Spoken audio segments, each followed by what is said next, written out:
All right, my name's Ivan Tuttle. I died once, went to hell, heaven, and came back. That's the Reader Digest version.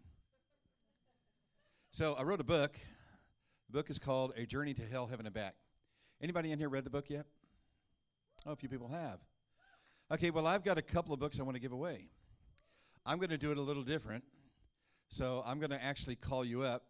And I want the young lady next to the little boy in the green. You, right there, yeah, with the sunglasses on. Can you come up here? I'd like to give this book to you. You see, the Lord speaks to me about giving a book to certain people. So when the Lord tells me to do that, I'm going to go ahead and do it. So I'm trying to be an obedient person. You're welcome. God bless you. And I have another book here. Who has birthdays in December? Now, don't lie. Birthdays in December. What's your birth date?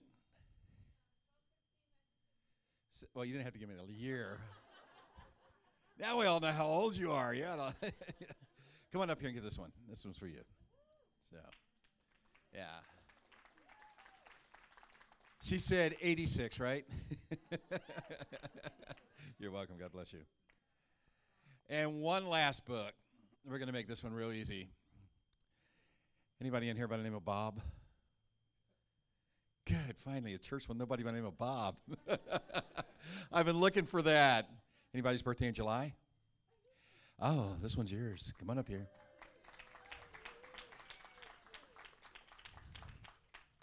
So I just like to do this because this is basically, here you go, God bless you. Thank you.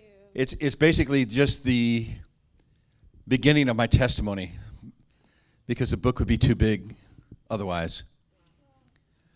So I want to explain to you a little bit. Let me tell you how this all started and exactly what happened. When I was a young boy, I absolutely loved God, loved Jesus, loved everything. Went to Sunday school, went to everything I could go to as a little kid. You know, Mom would take you there, and we went to Sunday morning, Sunday night, Wednesday. Then when I became a teenager, I got to go to the youth group on Fridays. I was at every service I could go to. Then in the summertime, they had kids camp till you become 12, almost a teenager. Then you can go to youth camp, and I'd go there. And I got saved at a very young age, got filled with the Holy Spirit at a very young age. And all I ever wanted to do all my life was to just praise the Lord. Now, I wanted to sing, and I can sing, but not for you. Promise me. Promise you. You'll like it a whole lot better. My speaking voice is much better than my singing voice. God blessed me with being able to speak, so that's what I do. And anyways, I loved everything I could get. Anything I could get that had anything to do with the Lord, I just couldn't wait to do it. You know, I was one of those kids that, hey, it's time to go to church. Hey, I'm ready. Let's go to church. And I just loved it. I loved being able to do that. So I really loved God. So I wanted to become a preacher because I thought that would just be the ultimate thing to do is just become a preacher. So I went to Bible college.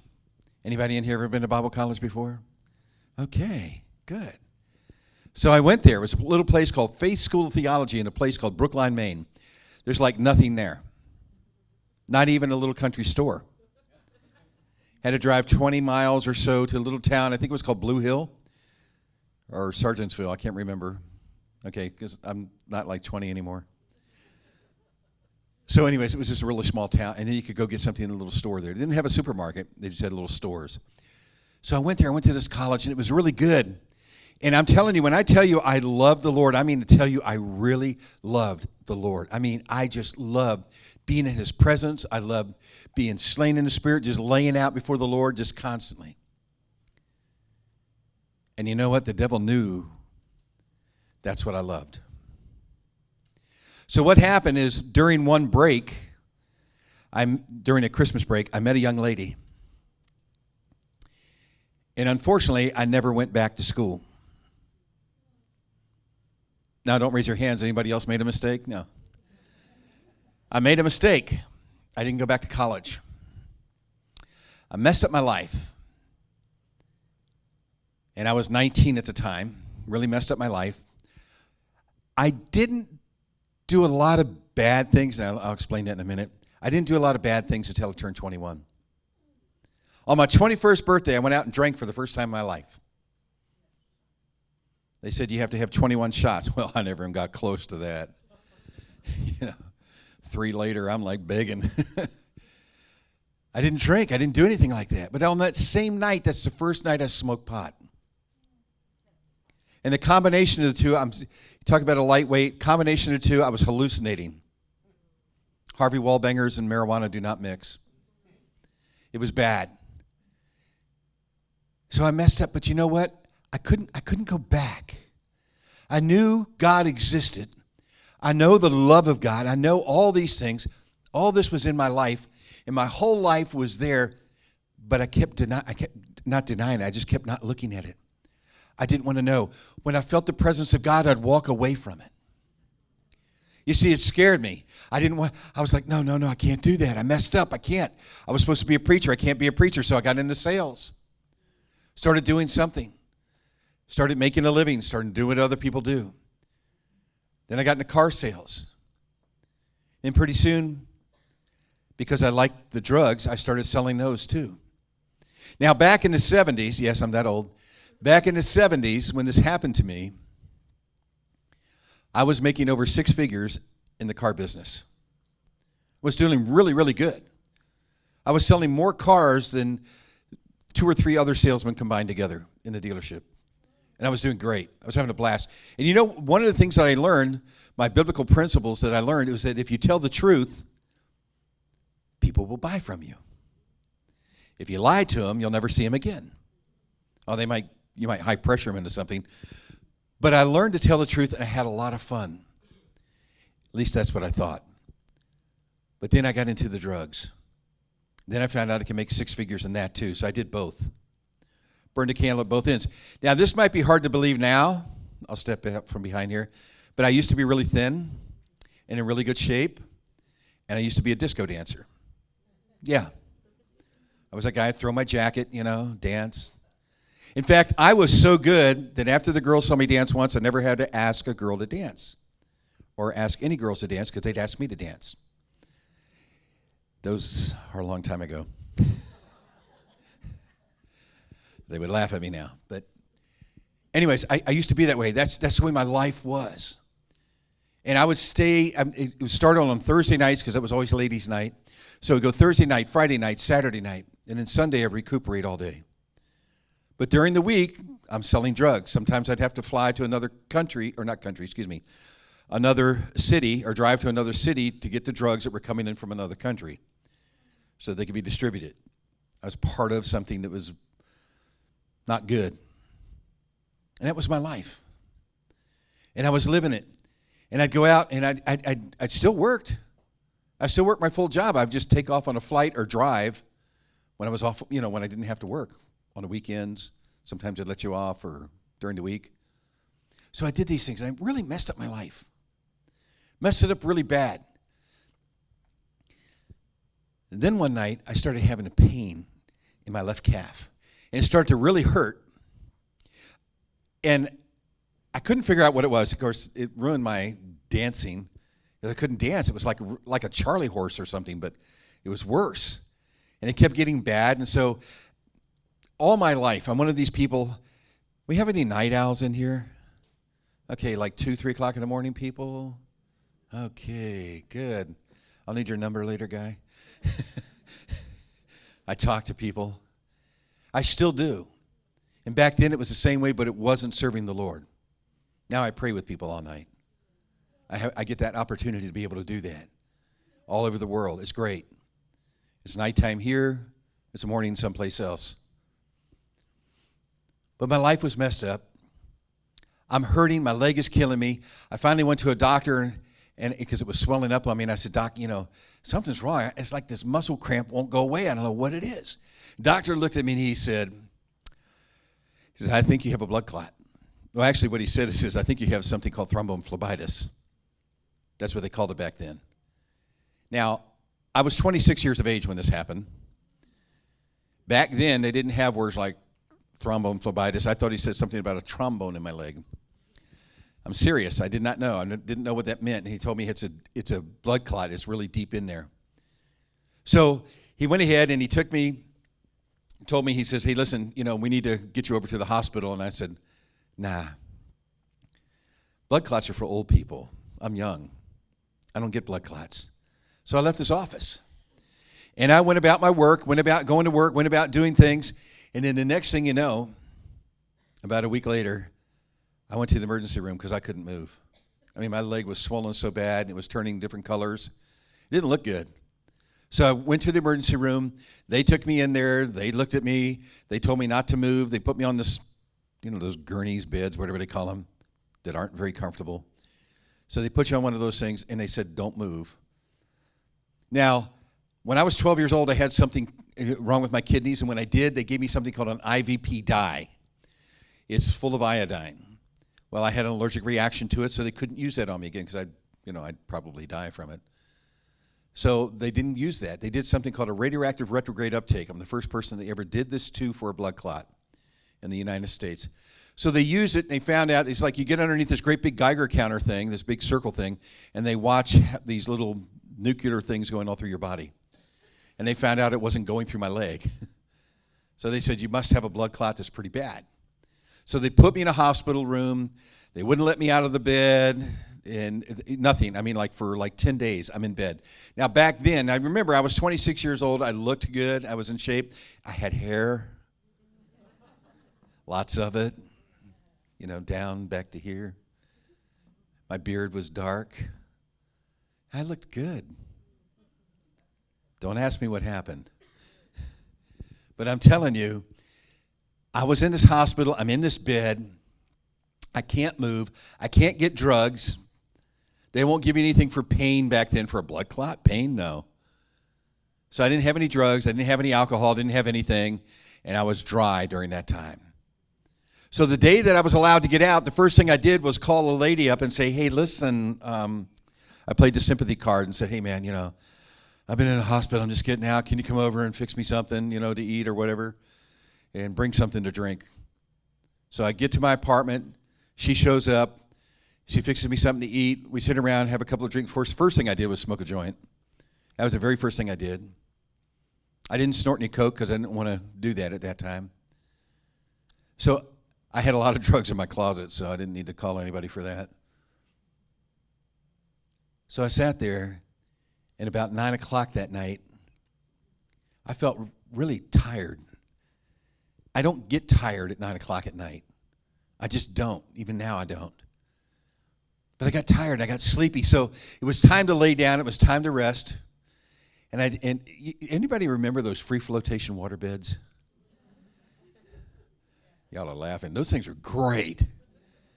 I could rock myself to sleep in that. Put your foot at the end and just, It's great. I miss it. That's what I had. So I told this girl, I said, hey, listen, I said, man, I'm sorry, man, watch some TV or something. I got to go lay down. Something's wrong. I don't know. I feel tired. So I went and I laid down.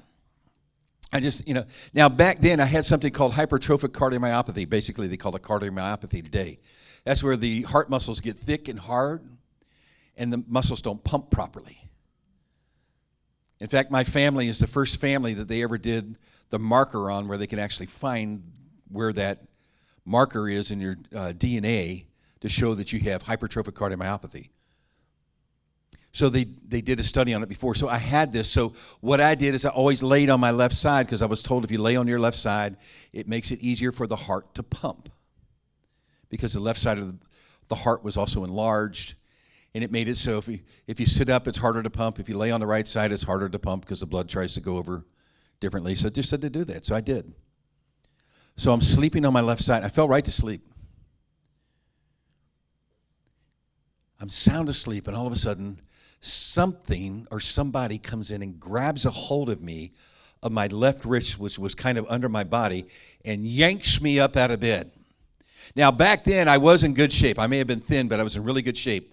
In fact, I was one of those people. I took martial arts for 14 years. So if I punch you, usually it's just one punch, it's over. I hit this thing as hard as I could. It had no effect whatsoever. It was huge. It was ugly. And I'm like trying to hit this thing. I can't figure out what's going on. I'm like, this is crazy. I see the light switch over there, and I think, this has got to be a bad dream. If I just can cut the light on or turn the light on, if I turn the light on, this will go away. And I reached over, and my hand went right through the wall. And I thought, what in the world? And I turn around, and I'm still in the bed.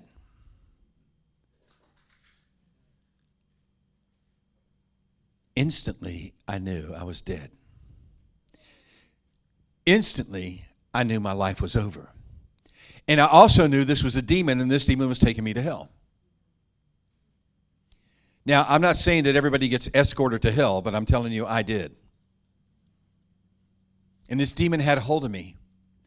And here's what happens. As soon as you die, as soon as your spirit leaves your body and you die, what happens is you instantly know everything. You make Google look like kindergarten, you know. You know so much instantly. In the spirit, you just instantly know things. If you look at somebody, you'll know everything about everybody in the room instantly. You know everything that's going to happen. You know exactly what's going on. You know exactly what's going to happen to you. You know exactly the fact that you're dead. It's over. It's done. You don't have any place else to go. You're done. And when you go to hell, let me explain something to you. When you go to hell, it's final. And here I was going to hell, and this thing's taking me, and it's grabbed a hold of me, and it's pulling me, and I'm trying to hit it, and all of a sudden, I mean, we flew. I mean, when I say fly, I mean faster than you can even imagine. Speed of light has nothing on what happens. And I heard people screaming. I could smell something that was so horrible smelling. Now, I did not see fire, but I felt heat. I felt a lot of heat, hotter than I've ever felt in my life. And it's pitch black, but in the spirit, you can see in the darkness. You can see through everything. And all these people I'm going by, as I go by these people that are in this final place that they're going to be at for the rest of their life, for the rest of eternity. It's like I couldn't see any chain, but there's something there that prevents them from moving, but they can move their legs and arms around, but they can't go anywhere. They're just stuck right there. And when I go by them and I can see what's happened and how they died and what happened to them while they were living and why they're in hell. It was really sad they could see it from me too. And this demon kept laughing at me because the demon thought it was really funny that here's this guy that's going to be such a great man of God, and we got him. We got you because you fell for one of the oldest tricks in the book. You fell for it. You allowed something to take over that God used to fulfill. And so when that happened, and as this demon's dragging me and taking me through hell, and I'm seeing all these things, and he's going to take me and put me in my final place. Now, I want to tell you something. I saw people in there. I saw an 18-year-old young lady that died. She was in a hospital. She got in a car wreck, and she was still alive in a hospital. She was in a coma. She was raised an atheist. Well, not what we really call an atheist, but she was raised not believing, not going to church. That everybody's just good. And yet her parents were in a hospital when this happened to her, and she was in a coma for a little bit, and she can remember her parents praying to God. But she didn't know what that was about. She went to Sunday school a couple of times in her life, and I knew all this about her. She went to Sunday school a couple of times, but it was like, wow, this is kind of cool, neat people. And that was it. She didn't get it because nobody gave her the proper message. There's a lot of churches out there that don't give a message anymore. So this girl died, and she went straight to hell because she got hit by a drunk driver. He was there too. I watched people. I saw people. And I got news for you. There's a lot of people down there that believe that they're saved because they believe in once saved, always saved. Don't believe in that because I was saved, and I was in hell. And I'll tell you this right now, there's more people in hell from once saved, always saved, believing that all you got to do is something once and you're done and you don't have to worry about a thing. There's more people in hell for that than there are people that worship Lucifer. Think about that. You see, what we don't understand is that hell's real. And when things like this happen, and when you go through an experience like this, and you see people in hell, and you realize how hopeless it is, and I'm looking at all these people, And I'm understanding what all these people are in there for. And then I realized that I'm there too. And I'm thinking, I didn't hurt anybody. Why am I in hell? I didn't hurt anybody. Well, maybe the drugs did, but I didn't hurt them. I don't know. Nobody ever complained about the drugs I gave them or sold them. Nobody complained about the things that I did, but what I did was wrong. I was a horrible guy. I'm going to be real blunt with you. I was terrible. I just used people. Just don't care. Didn't care at all. I turned so cold inside, so heartless. And that's what happened to me when I was a very loving kid. You see, the demons love that. They love to snatch each and every one of you that are sitting in this room. The demonic just wants to take you down any way they can. Now listen to me. I'm going to interrupt this just for a second to say something. Because it was said earlier, part of it was, if your finances, if you're thinking you can't, you won't. I don't care who you are. I don't care what education you have. I don't care anything. If you think you can't, you won't. But if you think you can, you will. You see, there's more to it than you actually understand. There's a spiritual aspect that goes along with the words that you speak. So when you speak the wrong words, that's what's going to happen. I saw that also down there. I saw preachers in hell, evangelists in hell. Yeah. There's a lot of people down there. I saw people that you would think were really good people. They were good people. But there's only one way to get out of that place before you go there. And as this demon was taking me, and I want to tell you something too. The thing that affected me the most when I was in hell was not that the fact that the demons had complete control over me. There was nothing I could do. But the other thing was the hopelessness. You see, because when you're in hell, it's hopeless. If you jumped out of an airplane out here, perfectly good airplane, without a parachute, and the only place, everything on the earth was nothing but rock and concrete below you. And you know that when you jump out of the airplane 15,000 feet up or however far up you want to go, and you're going to come down on the ground and you're going to land on your head, you have more hope of believing that you can get up and walk away from that than when you're in hell. Because when you're in hell, there's no hope. I'm telling you, there's no hope, none. There's nothing left. You're done. They've got you. And there I was. And this demon's taking me. And, and I have to be honest with you, it affects me every time I talk about it. That's why I don't really like to talk about this part of it, but I have to. Because you need to understand the whole aspect of what happened. As this demon's taking me, and this demon is putting me in my final place, a voice rang out. And when this voice rang out, it says, "You must let him go. It's not his time. I made a promise to his mother."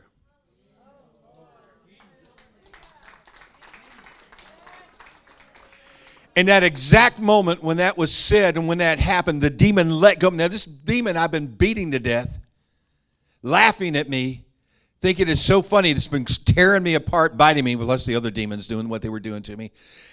They immediately just shuddered. They were like, they were petrified when they heard that voice. And they let go. And when that demon let go of me, as soon as that demon let go of me, instantly, there's no time there anyway, so it's hard to explain when you're dead. It's, there's no time. It just is.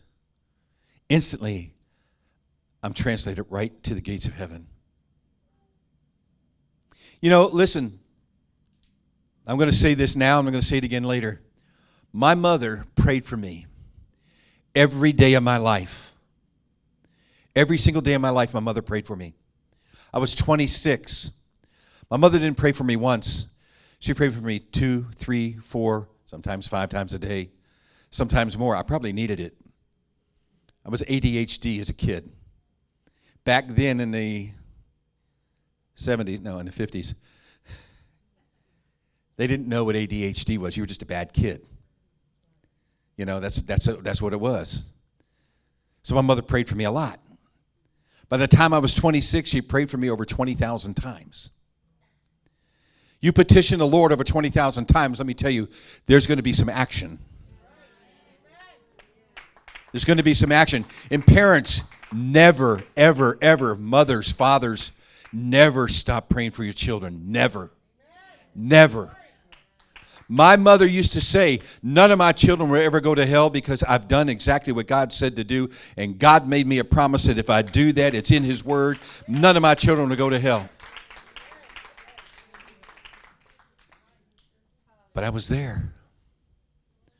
But it wasn't my time. And there was a promise made to my mom. Instantly, I'm in heaven. I'm at the gates of heaven, and I'm greeted by this very tall angel. Now listen, we don't go around with a measuring stick there. They don't give you one. But I can tell you this demon was a lot taller, or this angel was a lot taller than me. Demon was too. A lot taller than me, probably 7, 8 foot tall.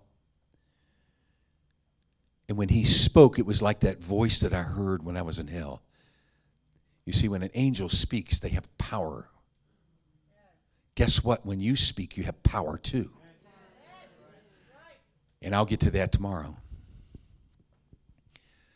This angel said I had to take his hand, so I took my right hand and grabbed his. And he took me, he says, I'm going to take you around because you have to go back to the earth. Because you can't stay here. You're not ready. There's things you got to do. It's not your time. So the angel took me by the hand, and the angel proceeded to take me through the gates of heaven to show me things about heaven. Yeah, listen, I could sit up here all night long and tell you things, and there's a lot of other people who can do that too, tell you all the beautiful, wonderful things about heaven. And it's beautiful. I saw big white stone buildings like you wouldn't believe. The purest white stone I've ever seen. It sparkled. It was so beautiful. There's no shadows. When you go inside the building, it's the same thing as the outside. There's no shadow. Lights everywhere. It's the glory of God. You see, God's glory. God is so bright, He makes our sun look like a nightlight. He's just so bright, it's unbelievable. You can't explain it. But if you do the right thing, you can see it one day. So there I am. And I'm looking around, and I'm looking at all these beautiful things, looking at the trees, looking at all the things that are going on there, the different animals, people. I got to see Jesus. A lot of people. But then the angel's holding my hand. The angel says, turn, look. Well, the first thing I did, because he said, turn and look, I thought he meant I was supposed to look this way. He goes, no, look towards me. And as I turned and I looked towards the angel, all of a sudden I saw the earth in a timeline.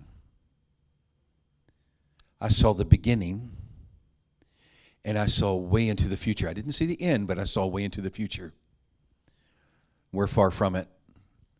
But I got to see things. I got to watch as the earth was formed.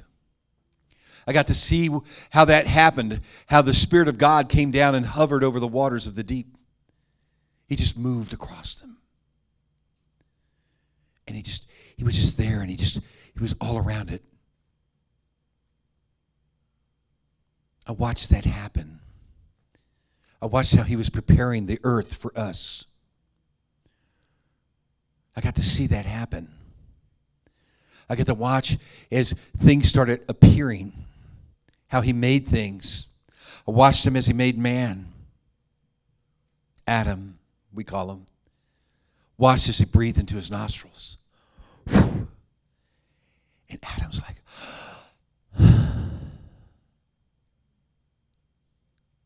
there's so much to this. I got to watch that. I got to see how that happened. I watched how these things happen. I watched all the way through, I guess we can call it the Old Testament. I saw things that aren't in the Old Testament. A lot of things. A lot of things that aren't in the New Testament too. I just saw it all lines up, but I got to see things. Because there's a lot of things that happened that weren't written yet. And some things are written and we're still waiting for them to be found. But I'm telling you, there's things that are going on. There's things that happen. We are a supernatural human beings. We're not like anything else. We're not like any other creature on earth, in the water, anything. We're supernatural. And when you understand that we're made in his image and in his likeness, when you really start understanding what that means, and you start realizing the power that you have, your words when you speak. Listen, when we're made in his image, we look like him. Sort of, arms, legs, head, toes, fingers, whatever. We look like him. But when we're made in his likeness, we're like him. That means we have some abilities to do some things. That means when we speak, you see your words, when you speak, the words never stop. They just keep going. And they keep going. I saw this in heaven. Everything that's ever been said is still out there. So when you declare something, or when you start saying something, it's like if you tell a child you're an idiot, you're stupid, you'll never amount to anything, guess what? They won't. But if you tell a child you can do anything, you have all the possibility, you're the smartest child, you're smart, you're great, you're good, that child will grow up knowing that they can do whatever they want to do. Spiritually, it's the same way. Start speaking to your spirit. Don't be afraid to do that. Don't be afraid to speak to somebody else. Encourage, enlighten, build up. It's important to do. I watched this in heaven. I watched these things happen in heaven. I watched how this affected people here on earth. And by the way, some of the things I'm talking about aren't even in the book. There's just too much to put in there. But I watched it happen. I watched how the effects that people have on what they do and what they say. We've all heard that actions speak louder than words. That had to come about because so many people's words never matched up with their actions. But back in the beginning, actions and words went together. We need to get back to that. You see, the Spirit of God that made this, God himself, that made this world, he made it for us. He made it for us to inhabit, for us to be a part of. This was made for us today. Not just for Adam and Eve, it's made for us today too. And so we need to start enjoying what God gave us too. I watched things in heaven. I watched Jesus being crucified. Yeah, I got to see that. It was really hard to take. I want to tell you why it's hard to take. When I was a kid, growing up, my father hated me. When I say he hated me, he hated me. My father despised me. I was his child, but he just hated me. And my father used to beat me with a belt. And my dad was a bricklayer. He was bigger than I am now. He's a very strong man. My father used to take his belt and beat me to the point where he broke every rib in my back. Every single rib I have is just about, I think there's 2 that weren't. They're fractured, broken from a belt. Not a hand, not a fist, not a brick or stick or anything, from a belt. That's how hard I got hit. I got beat so bad as a kid, I wouldn't take PE class when it came time. That's physical education for those of you that don't know that. So I wouldn't take PE class because I didn't want to get dressed out. Because back then you had to dress up. You had to go in the locker room, get dressed, and go out. I didn't want anybody to see all the marks on my legs or on my back because that meant you were a bad person. Back in the 50s and 60s. So I went through that. I know what it's like to be beaten really bad. So when I saw Jesus being beaten, I cringed even more so. He was beaten a lot worse than I was, believe me. That thing ripped his flesh like you wouldn't believe. Do you know he didn't scream? Not once. He didn't holler. Not once. He just took it. So I watched that. I watched things happen all around the world. I watched how the United States became the United States. I watched how that happened. I watched the people that were here originally. Did you know that Native Americans originally worshiped God like crazy? They worshiped him. They loved him. They just honored him. It was just a beautiful thing. It was great. They knew who Jesus was. until one person decided they wanted to get the attention instead of giving it to him. Sounds familiar, doesn't it? Like Lucifer. You see, that's what happens is sometimes people get so proud and they start thinking about things like, oh no, I want that attention. I want that. But I watched that happen. I got to see these things happen. These are actual things that happen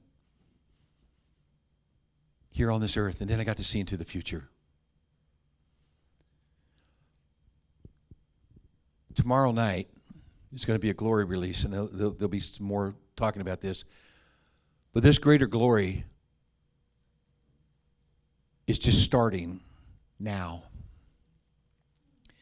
You're going to be a part of this. And this is a glory that doesn't wear off. This is not a revival. And what's going to happen is you're going to get something, and when you get it, you're going to allow that to grow inside of you so strong, and it's going to be so mighty that when you have this and you get this glory in you and you start operating in the gifts, beyond the gifts, you're going to operate into the glory. For the gifts are great, but you're going to be into the glory. So when you get into the glory, and what's going to happen is each and every person that's in here, if you will allow it to operate in your body, in your mind, in your soul, in your spirit, and you accept it and you go ahead and you operate in it, let me tell you what, nothing will stop you. Nothing will stop you. You're going to walk in something you've never seen before, and I mean you've never seen it. You've never known. People are going to get healed, saved, filled with the Holy Spirit. Blind eyes are going to be open. Deaf ears are going to be open. People are going to get up and walk that couldn't walk. Demons are going to run and scream. And it's going to happen. And guess what? It's not me. It's you that's going to do it. Because, see, the glory is coming. It's not a man's glory. It's God's glory, and it's on everybody in here that wants it. And that's what's coming. So you need to be here tomorrow night for sure when it gets released. In fact, I want to explain something to you. If you see an empty seat near you, you need to find somebody to bring. Don't be selfish about it, because this is something for everybody. And if you bring them, they'll receive. And you're going to see something that's going to happen like you've never seen before. I mean, I don't care. Just bring them. Just bring them, because you need to do this. This is so important. And if you're watching this online, you need to be here. If you live within 200 miles, okay? It's not that far. You need to be here. There's people in other countries that'll walk 100 miles just to be someplace to get something. Don't be lazy. Let's go. Let's fill this place up. That's part of what I saw in the future.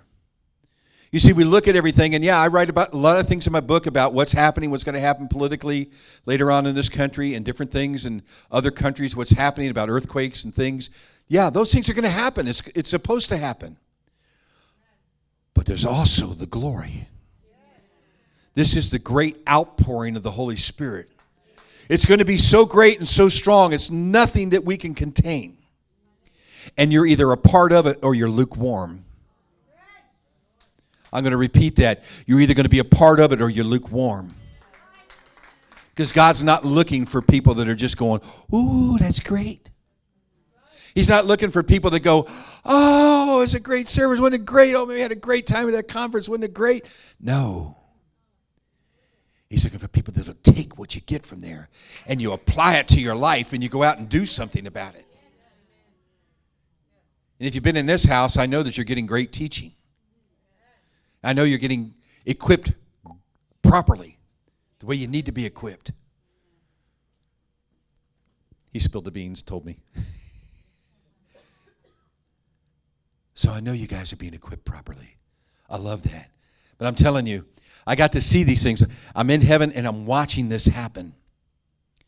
I'm watching the glory. Do you know that I actually saw myself here before I came here? I was 26 years old. Everything about my future I've already seen. I've seen people. Met you before I met you. You see, but that's because God allowed these things to happen. And he wants it to happen for a reason. There's a reason why everybody's here tonight.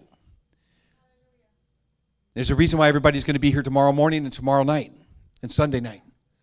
Because there's going to be a glory release and things that are going to happen, and you're going to be a part of it, and you need to bring as many people as you can so they can be a part of it too, because this is something that you just can't keep quiet.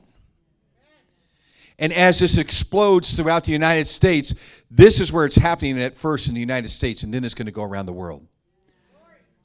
We're the nation that was built, one nation under God. We are a nation that was built to worship God the way we want to worship God. Not to worship different gods, but to worship God. That's what this nation was founded on.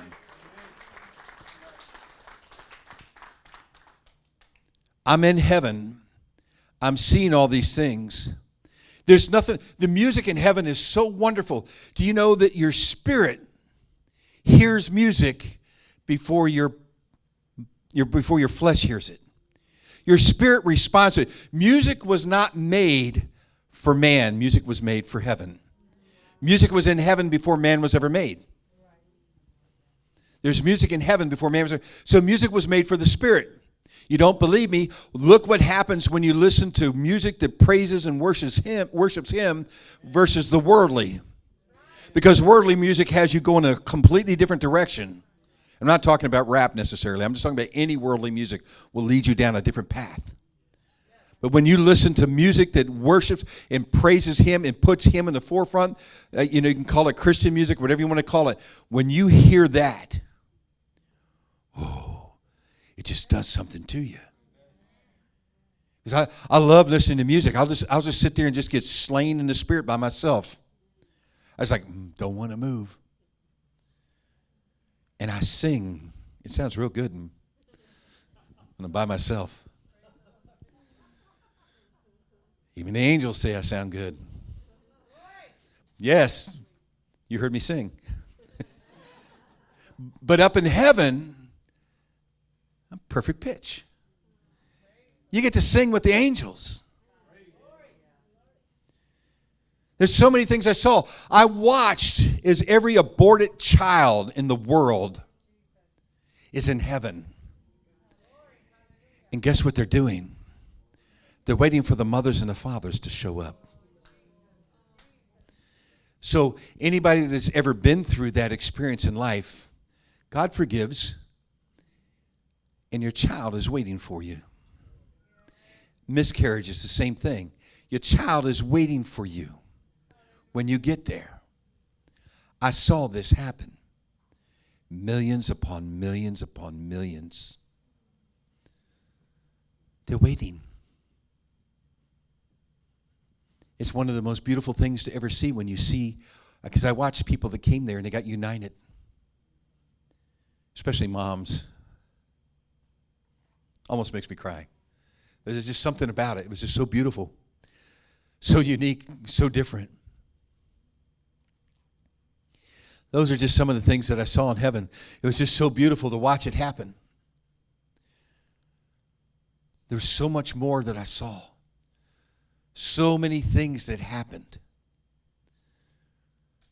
The future. There's things coming in the future that we think cell phones are really good today. By the way, back in 1978 when this happened to me, these things didn't exist. And I saw people walking around with these things. Now, when I was up in heaven, I was shown what they were, but when I came back to earth, I was going, what was that? Because see, your mind can't comprehend what your spirit knows. So even if your spirit's been taught something, your spirit knows it, but this filter, what we call a brain, doesn't quite get it. But I saw all kinds of things. I watched a lot of things happening. I watched buildings, basically. That's what they look like, buildings in space, where people are going up there living for like a year or so, then coming back to earth. Yeah. These things are going to happen in our future. There's a lot of things that are going to happen in our future. But here's the most wonderful thing. The glory of God's going to happen. And the reason why I was told that I had to wait 35 years before I wasn't told I had to wait 35 years. I was told to wait until I'm told to do something. And it took 35 years because the world wasn't ready for what I had to tell them. Not only was the world not ready, I wasn't ready either. God had to do a lot with me. But I received gifts, which I didn't understand fully when I came back into my body. I couldn't understand how I can all of a sudden be looking at somebody and I know everything about a person. I'm like, whoa, this is freaking me out. Yeah, I was a Christian, but nobody explained to me back then. Nobody really did that back then in the 70s. Nobody talked about it. Other things that would happen. I just didn't understand all of it. Because when I came, I understood it all in heaven. I just didn't understand it when I came back to earth. So, I'm dead.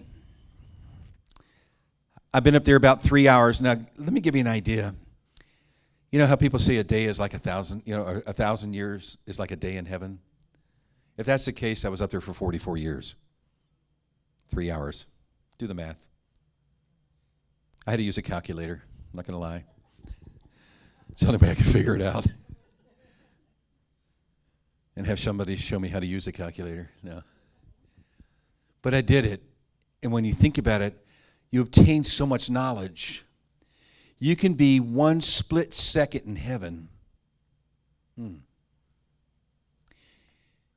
know, I have to obey God. Your desire, your heart's desire to go there, you're going to start doing it. And brother, it's not just going to be every now and then. It's going to be such a frequent occurrence that it's even going to blow your mind. And when you start sharing the things that are going to happen, because it's going to happen. I mean, it's going to happen. It's not that it might happen. It's going to happen. It's going to start happening very shortly. Very shortly. I tell you what, in less than 3 months, in 2 months, in fact, you're going to start your first one. And it's going to start happening. And there's going to be a frequency of it happening. And as this experience happens, you might not see the things that you're thinking, but boy, when you start seeing and you start having those visitations, you start going there, there's nothing. There's nothing like it. And you're going to be sharing things that you never even knew before. It's going to be such a phenomenal thing that's going to happen to you. And you see, it's because that's the desire that God planted in your life. That's not a desire that you thought of. It's a desire that God put in your life. So when this happens, brother, it's going to grow so strong. It's going to blow your mind. You're going to have a blast. I know what it's like. Yeah. Praise God. God interrupts sometimes with other things. So, but there's so many things in the future that's going to happen to the people in here. You see, when the glory release comes, there's going to be people in this room that have terminal illnesses that are going to instantly leave. You see, because it's the glory of God. And when the glory of God is released, His glory has no boundaries. Religion has put God in a box. Said, this is what you must do, and this is where you should be. And each religion has their own little box. And you got to check off everything in those boxes. But when the glory hits and the glory is released and it comes down and it falls out in a place, there's no boxes to check. Because His glory has no boundaries. And He's no respecter of persons, so I don't care who you are, you can walk in it. And it's going to happen. So I'm in heaven and I'm watching this and I'm seeing the things of the future of the earth. I saw the past. Tomorrow I want to talk more about what I saw in the past. I want to talk about Genesis chapter 1, basically. There's some things in there that blow your mind. It's written in there, but we just go, oh, I didn't see that.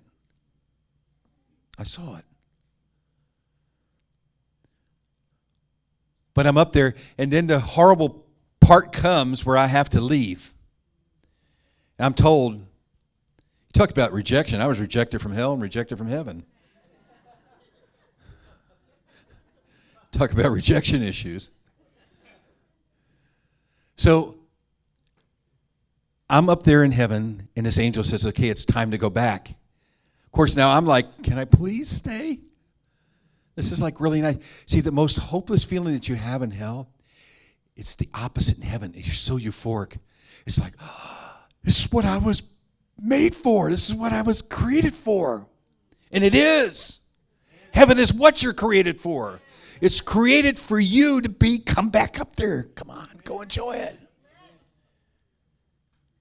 You see, we all have a choice. We have free will. We can decide whether we will accept it or we reject it. And you can reject it by being a really good person. You can still reject it. Or you can be a really bad person like I was for a while there and really reject it and go, I don't want to hear it. You can be somebody that absolutely worships Satan and everything else. But if you let God take control of your life, it can change instantly. Because when you realize the Spirit of the Lord is so much stronger than anything else. You know what the people are looking for today? They're looking for supernatural. Guess what? That's the same thing they were looking for when Jesus was walking the earth. They were looking for the supernatural. And that's what they're doing. When they sit there today and they start looking at these games and playing the games and everything, and by the way, I'll talk about games one day. When they start doing these things, what are they doing? Harry Potter, all these things. They want the supernatural. They want the fake supernatural. Because we haven't shown them the real supernatural. Because the real supernatural puts that to shame. Oh, you can float in the air? That's nothing. Let me show you what my God can do. And that's where your mindset has to be. Your mind can't be on all this other junk. The stuff of the flesh is nothing, folks. The stuff of the Spirit is what counts. And you have to understand that. So I'm up there, and this angel says, you got to go back. And he sent me back. It's like, I'm in the room. And here's this guy. We called them ambulance drivers back then, you know. We call them paramedics today. There's two of them in the room. And I'm laying on my side, and I'm watching. And they walk in the room. One guy's a little bit shorter, heavier set, and the other guy's a really tall, skinny guy. And the heavier set guy came over. You know, he just kind of looked at me, put his hand right here, someplace over here, touched me, turned around, looked at the other guy, and went, phew, and he walked out of the room. I was ice cold. You're dead for 3 hours, you're pretty cold. You know, your thermostat gets turned off. So I'm watching myself lay there, and I'm just watching what's happening. They're calling the morgue. But before they call the morgue, the other guy's over there picking up the phone. They asked the girl where the phone was, and they didn't have cell phones, remember? They had a radio, and he was trying to radio in, but I lived in a basement apartment. It didn't work real good. So he's using the phone. And he sends the other guy back into the room again. He told him, hey, because there's a girl in there screaming, you know, he's dead. And they said, we might want to check him to see if he's been stabbed or shot or something. So they came back in there to check me. And as the guy started to touch me, to move me, I came back in my body. Now, if you can imagine, somebody's like this. And then they go, I scared him to death, scared me to life. But there I am, and I'm back to life. I couldn't talk. Nothing wanted to work right. Because, see, when he went to move me, he said that my arms were stiffened. Usually when you're dead, it's like, you know, like a fish. But when the blood starts coagulating, or they call it rigor mortis, and it starts to sit in, it becomes a little bit stiffer. I wasn't completely stiff or anything, but it was just starting. And they could tell. My body temperature,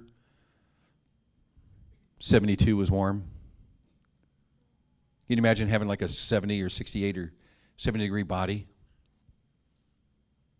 It was in the wintertime, by the way, so. I was dead. So your body has to work again. And I'm trying to speak and I'm trying to talk. And I'm, trying to get your mouth to work, and it doesn't want to work right. Brain didn't want to work right either. I knew what I was trying to say, but nothing would come out. Finally, I said, no. He said, want to take you to the hospital? No. Can we do that? No. You want anything? No. You could ask me anything. The answer was the same. It was just no. That's all I could say. And I'm trying to move, and of course the waterbed did not help at that time. It was just like, and I'm trying to get my body to work, and I'm trying to figure out what's going on. Finally, after about 10, 15 minutes, he was able to stand me up because I begged, please, please, please. And they tried to take me to the hospital, and I kept telling them no. I kept that word. So I finally get him to get me over the rail, and he stands me up, and I'm kind of holding on to this guy, and my legs just like really wild. They like didn't want to work. It was really funny. I'm sure it was funny to them to watch me, but they're trying to take me, trying to help me, trying to do something. I'm going, no. Then I could get the word leave, help, no. I didn't make any sense. Help, no.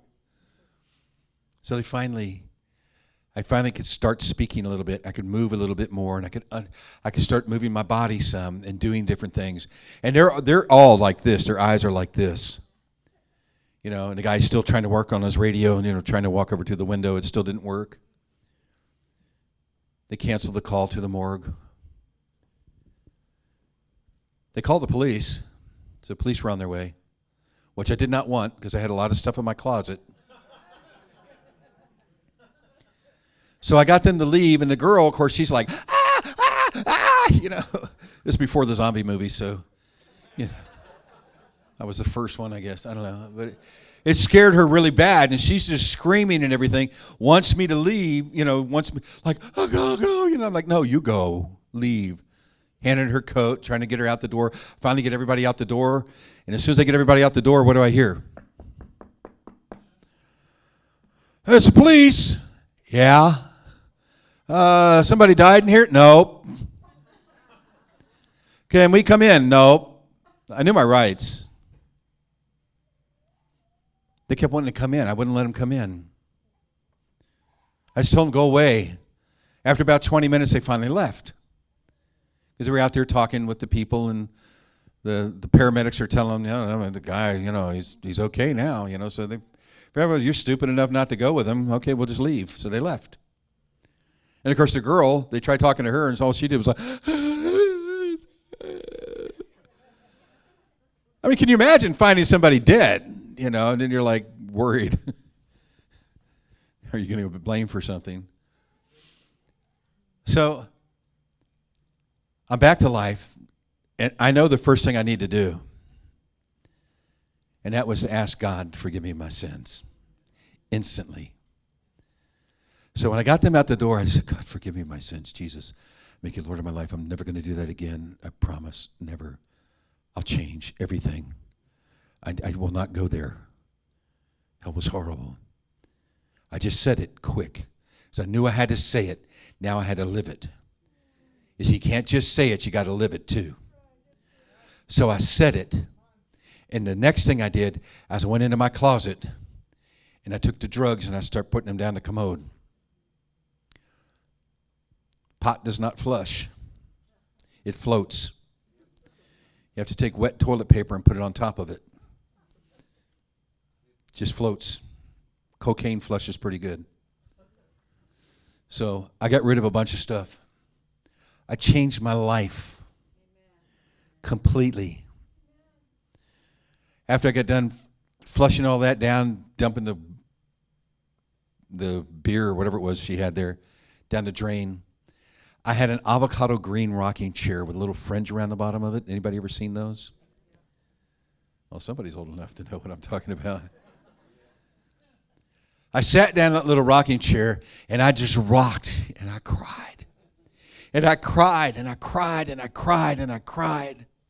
Because I was alive, and I had a second chance, because I don't have to spend the rest of my life or the rest of eternity in hell. And I had this second chance. I cried. I'm a bachelor. I don't have Kleenex. I have toilet paper. I went through 2 rolls of toilet paper. That's how much I cried. That's a lot. And I cried. I snotted up real bad for a reason. Because I was so thankful. Was so thankful that I could live again, that I could have a chance to change everything. Because I was sent back and I was told, don't say anything till I tell you. So I had to wait. But I did tell the doctor the next morning, because I went right to his place. And I told him, I said, I died, man. You know, I really did. I mean, this is what happened. And he says, yeah, I know. I got the report.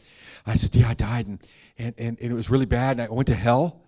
And I saw all these things in hell. I can't tell you about it, but I saw all these things in hell. And it was really bad. It was really horrible. And I'm like crying, trying to tell him what happened. And I said, but then this voice, well, I can't really tell you. But anyways, this thing happened. And then I was in heaven, and I got greeted by this angel, and he took me all around up there, and I got to see all kinds. I can't tell you, but I got to see all these things, and this guy is just sitting there looking at me, you know, this cardiologist, and he's like, okay, yeah. But thank God he was a Christian man, because he sat there, you know, leaning back, and then he leans forward, and I'm sitting across this desk from him, and he goes, I believe you. And I go, are you just saying like you believe I believe that I saw that, or are you saying you believe me? And he goes, I believe you. He says, I've had people tell me they went to heaven. Never had anybody tell me he went to hell. Never had anybody tell me he went to hell and heaven. You're first. He says, I believe that happened. That helped me, just by him saying that. So I had to wait 35 years before I could do anything. 35 years. Can't talk about it. Still had all the gifts. Still do. You know, when God gives you something, they're irrevocable. Just remember that. Everything that God gives is irrevocable. You know, when people are given this beautiful talent to be able to sing, and they're born with this gift, you have a choice when you grow up. Are you going to use it for God, or are you going to use it for Satan? All the people that you hear out there in the world, they were given that talent to worship the Lord, but they chose another path. There's so much to music I could tell you, but all the gifts, if you have an ability. But here's something else I learned too. You can change things in your life. You can turn things around in your life, and you can start doing some other things in your life if you just speak out and speak it, and don't be afraid. There's things that you can do that will blow your mind if you just understand the power of God, the true power of what God has given you. If you understand what happened, the reason why when Jesus left the earth and he told his disciples to go and wait, don't do anything else, just go and wait, basically till you can get power from on high. Told them to go and wait. There was a reason why they had to go and wait. Because when he left, everything went with him until the Holy Spirit was sent.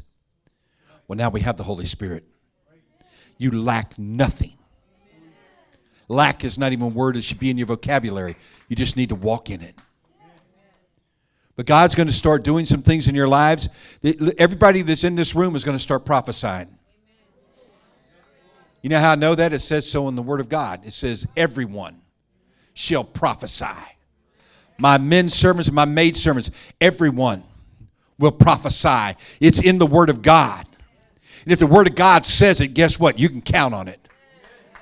It's not something that man's coming up with. It's something that God has said everyone will prophesy. So you have a choice. Are you going to open your mouth and prophesy, or are you just going to sit there and just keep soaking stuff up? Are you a sponge, or are you somebody that's going to walk in the Word of God? Because the church is done with sponges, okay? Because that's what we've been. We've just been sitting there just taking in all this glory and taking in all this stuff and soaking it up and soaking it up and soaking it up. And then we sit out in the sun and let it dry up. Instead of wringing it out on people and letting them have it.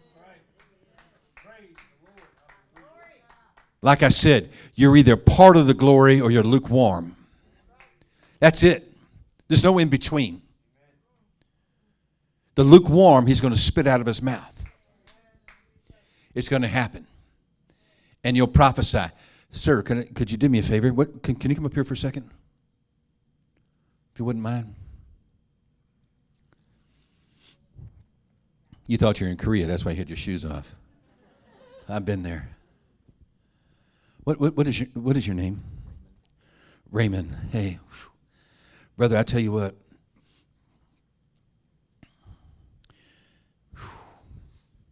You're supposed to be operating in those gifts that he gave you.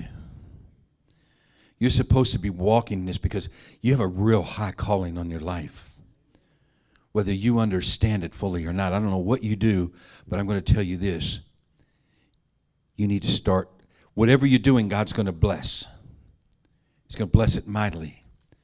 But the other thing he's going to do is he's going to change your life because he's fixing to wreck you in a way you've never been wrecked before. He's fixing to do things through you that you can't even dream of right now. You just have to start walking in it. You can't, don't let there be any doubt whatsoever. No doubt, no fear, no anything. Allow God to do it because he's got this really good calling in your life. It's a calling to be able to operate in things in the supernatural. You just need to start walking in it. Now, what do you do for a living now? Well, we minister. We have a ministry in Mexico. But I want to see Jesus, and I want to go to heaven. That's been my desire. Well, you'll have that. That's a given. But when you get down into Mexico, watch it, brother, because that's going to start flowing. Is it going to start flowing like you've never seen before? And it's going to really flow. Thank you, God. Thank you. Thank you, God. Thank you. Yes, yes, yes. Listen, God pointed them out earlier before the service really began. But this is what God does sometimes. And there's other people in here too. I'll be getting to some of you guys tomorrow. There's some things that are happening. There's something that's happening right now in the Spirit. There's something really strong. There's a presence in this room. You see, what I see out here is I see a lot of, hope you don't mind me using this word, generals.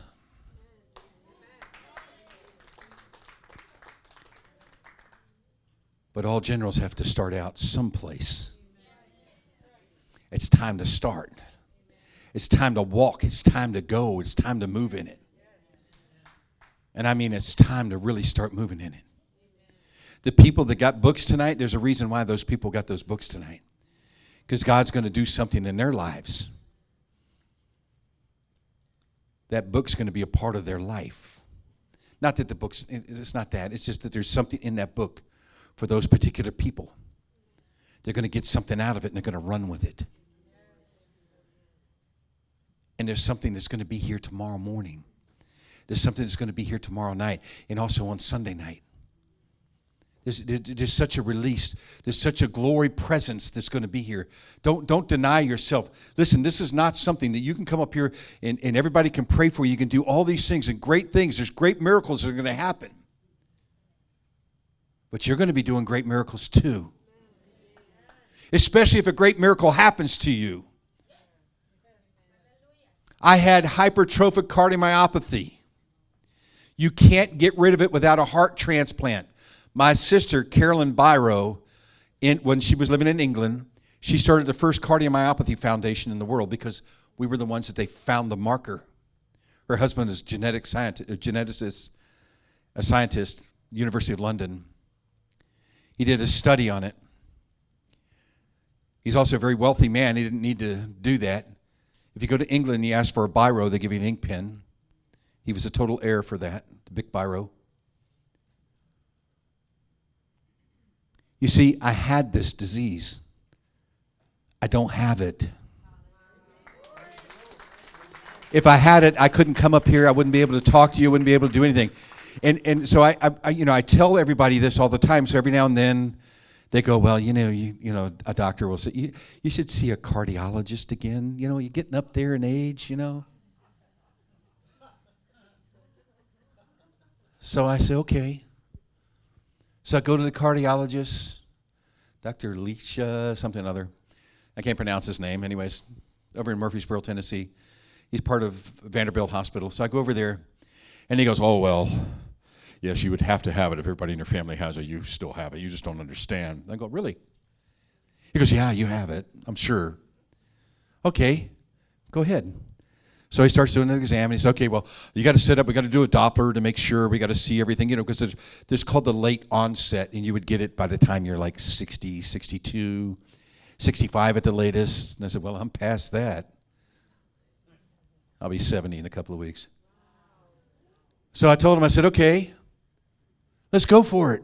Let's do the test. So they did the test, did this Doppler, checked it out, and he told me, he said, listen, okay, so they called up right then and there and got the appointment for me and set it up, and I had to get, and that was a Tuesday, because I'm usually not home on Mondays. It was a Tuesday, and he said, okay, Thursday you're going to have it done. He says, if I find anything wrong, I'm going to call you on Monday. So they did the test Monday. I get a phone call. Doctor's on the phone. Well, not the doctor, the doctor's helper. He gets on the phone and he says, hello, Mr. Tuttle. I'm like, yes. He says, this is Dr. Leach's assistant. I need to talk to you about something. I said, sure. He said, well, you had your Doppler test done for cardiomyopathy. And I said, yeah. He said he wouldn't call unless he found something. What did he find? Well, nothing. He said, your heart is that of somebody about 35 to 40 years of age.